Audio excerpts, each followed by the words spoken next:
I don't know what to say, really.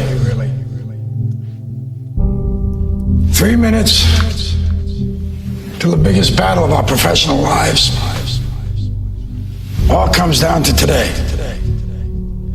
Either we heal as a team, or we're gonna crumble. Inch by inch, play by play, till we're finished. We're in hell right now. But I tell you, there are some times in life where you fall down and you feel like you don't have the strength to get back up. You sort of put a mask on your face when you come to school and pretend that everything's okay when it's not, and you go home and lay in your bed when no one's looking at you, when you don't have to impress anybody, and you're yourself. And fear comes in. You know the fear that you have as soon as you walk into the doors of your house. Maybe there's a broken home. Maybe you have doubt in your life. Maybe you don't know for sure what's going to be happening in the future and it scares you. Maybe you're worried about what people think of you, what people say about you. Just that fear paralyzes you. And I just want to ask you today, do you think you have hope?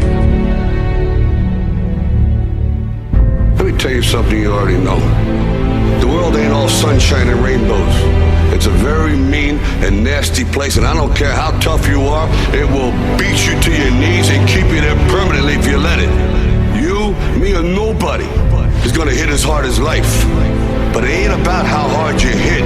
It's about how hard you can get hit and keep moving forward. How much you can take and keep moving forward.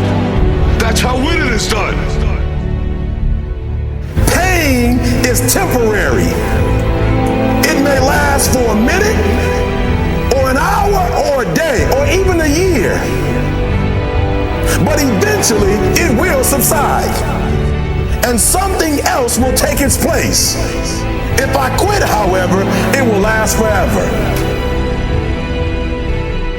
I'm down here, face down, and I have no arms, no legs.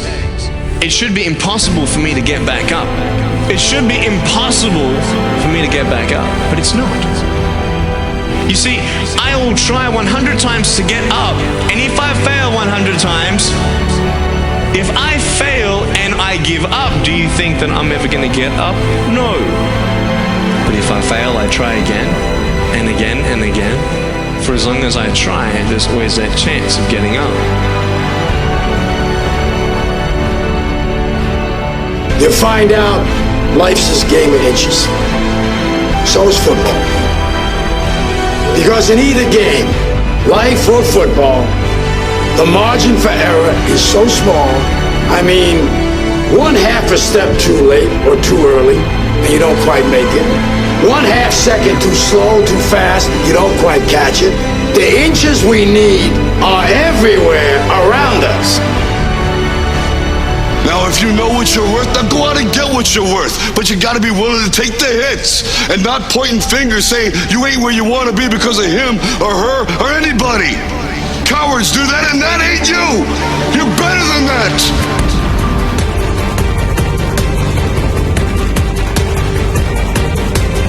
The most important thing is this: to be able at any moment to sacrifice what you are for what you will become. I'm saying to you today that there are some of you, if you give up your cell phone, you would be successful. Some of you need to give up your cell phone, because the time you spend on your cell phone could be used for your success. The time you could be using to be successful, you're using it on the cell, and the cell phone is not bringing you nothing but a bill. Very often you're getting what you're asking for, you're just not aware of how general you're asking. Clarity is power. The more clear you are about exactly what it is you want, the more your brain knows how to get there. Your brain is a servo mechanism. If you don't know exactly what you want, or you let yourself get beyond that into something general, you're not going to achieve it. Clarity is power. You got to know the specific result you're after. What do you want? If you can't answer that question right now in your personal life, in your body, in your relationships, in your finances, in your spirituality, then you're not going to be as fulfilled as you want to be. See, it's easy easy to be on the bottom. It doesn't take any effort to be a loser. It doesn't take any motivation, any drive in order to stay down there on a low level. But it calls on everything in you, ladies and gentlemen. You have to harness your will to say, I'm going to challenge myself. Sometimes I have to pull myself out of bed and say, come on, Les. Things I know I should do, I don't do. Things I shouldn't do, I do. I found that the biggest enemy you have to deal with is yourself. Let no man forget how menacing we are. We are lions. Immortality. Don't tell me what I can't do. Of course, it was impossible to connect the dots looking forward when I was in college, but it was very, very clear looking backwards 10 years later. Again, you can't connect the dots looking forward. You can only connect them looking backwards. So you have to trust that the dots will somehow connect in your future. You have to trust in something, your gut, destiny, life, karma, whatever. Because believing that the dots will connect down the road will give you the confidence to follow your heart, even when it leads you off the well-worn path, and that will make all the difference. I'm gonna show you how great I am.